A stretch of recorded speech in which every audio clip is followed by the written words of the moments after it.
নভেম্বরে বিশ্বকাপ বাছাই পর্বের প্রথম ম্যাচে হোঁচট খেয়েছিল ব্রাজিল এবং আর্জেন্টিনা দুই দলই। নিজেদের প্রথম ম্যাচে ভেনেজুয়েলার বিপক্ষে 1-1 গোলে ড্র করেছিল নেইমারবিহীন ব্রাজিল।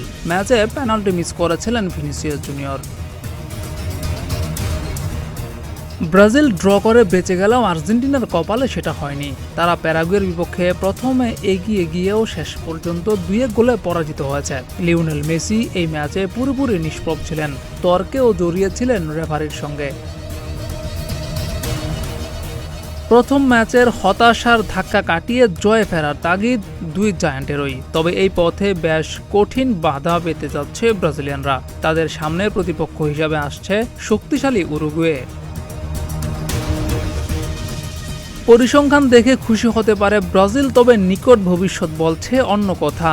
শেষ 6টা ম্যাচের মধ্যে ব্রাজিলের 4টা জয় থাকলেও শেষ 2 ম্যাচে জয়হীন ব্রাজিল। একটিতে হেরেছে, অন্যটিতে ড্র হয়েছে।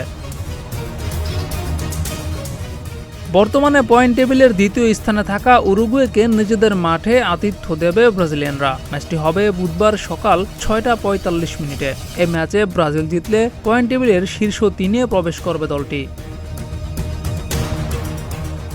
অন্যদিকে আর্জেন্টিনা আছে পয়েন্ট টেবিলের সবার উপরে, কিন্তু শেষ 5টা ম্যাচের মধ্যে 3টাতেই পয়েন্ট হারিয়েছে তারা। তাই তারাও নিজেদের পারফরমেন্স নিয়ে খুব যে সন্তুষ্ট এমনটাও কিন্তু নয়। তবে গত ম্যাচে হারের ধাক্কা সামলে ওঠার পথে সহজ প্রতিপক্ষই পাচ্ছে মেসিরা।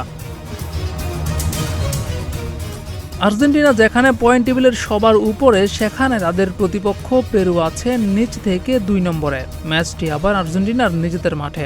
এই ম্যাচে আর্জেন্টিনা গোল উৎসব করবে এমনটাই প্রত্যাশা ভক্তদের। এই ম্যাচটি অনুষ্ঠিত হবে সকাল 6টায়। জিয়াউর রহমান, প্রতিদিনের বাংলাদেশ।